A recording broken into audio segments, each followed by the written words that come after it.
The sanctions squeeze on Russia's economy appears to be having an impact. Ratings agency Fitch has downgraded Russia's sovereign debt rating further into junk territory from B to C, which is just above junk status. This is the category for countries at risk of not being able to repay their debt. Meanwhile, more multinational companies are either pulling out of Russia or temporarily closing. Nestlé and Heineken have joined McDonald's and Starbucks in shunning Russian high streets. There have been mixed reactions in Moscow. I can't say I really regret it. There will be different coffee. It's sad to look at what's happening in the country, but we'll get over it. I believe we'll have an alternative. No one deliberately wants it, but if they shut down, let them shut down. There'll be more Russian entrepreneurs here. I'm not worried that McDonald's is closing. I think that saved lives are much more important than eating tasty food.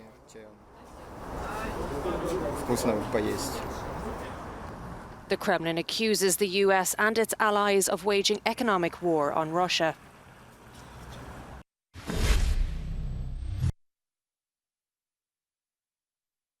Roman Abramovich has failed to escape the British government's sanctions against Russian oligarchs in response to his country's invasion of Ukraine. Abramovich is now banned from travelling to the UK and has seen all his UK assets frozen, along with 6 other Russian billionaires. The owner of Chelsea, one of the Premier League's top clubs, Abramovich announced last week that it was up for sale before being rocked by the latest sanctions announced by the British government on Thursday. Along with Abramovich, billionaires such as industrialist Oleg Deripaska and Rosneft CEO Igor Sechin have been sanctioned. In addition to the asset freeze on Russian billionaires, the government has banned transactions with UK individuals and companies. Abramovich's €500 million super yacht Mi Solaris has left Barcelona in northeastern Spain for fear of being impounded.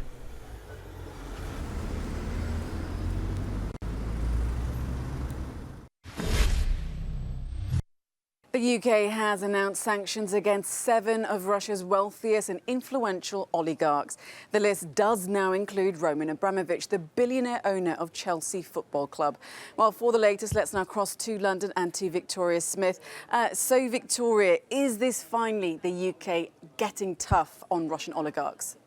Well, it's the UK doing something, isn't it, Mariam? They've come under a lot of criticism, the government here, for not doing enough.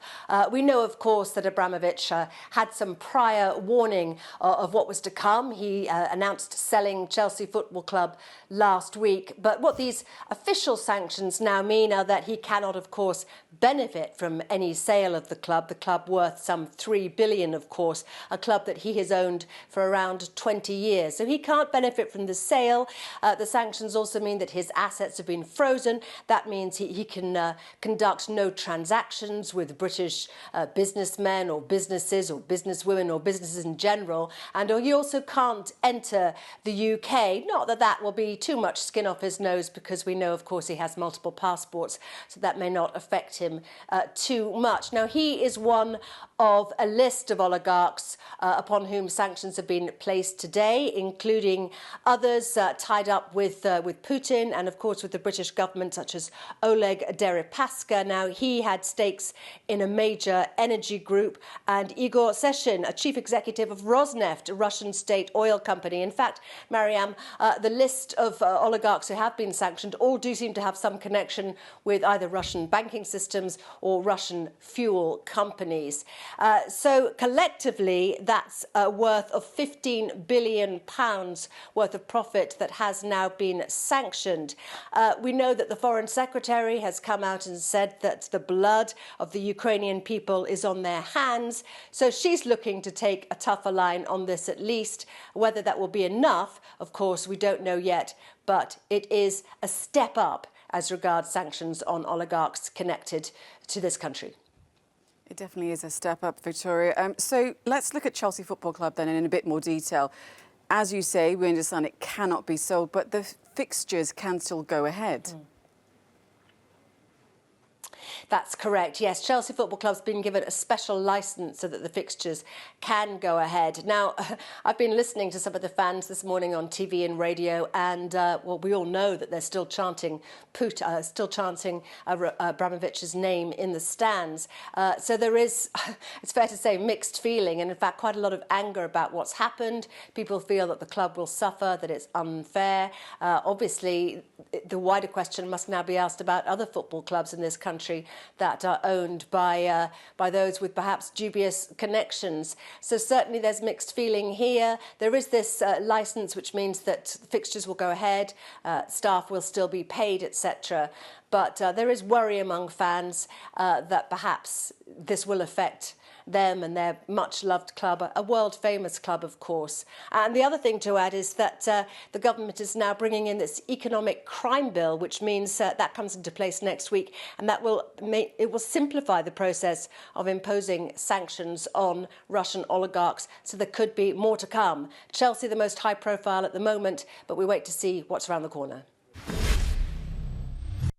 Well, the Russian government committee has approved the possibility of nationalizing the property of foreign organizations that announced they were leaving Russia. It says that it proposes to introduce external management in companies, more than 25% of which are owned by foreigners, to keep the jobs. This is one of the measures, and as you know, Russian ruble keeps on falling. It has already lost 1/3 of its value against the dollar. So the Russian central bank prohibited Russians to buy euros or dollars paying in rubles, and those who have accounts in those currencies can withdraw only 10,000 in foreign currencies and the rest in rubles, and this is for 6 months at least. Earlier, Vladimir Putin signed a decree and actually he asked the government to create a list of companies where Russia will ban selling its raw products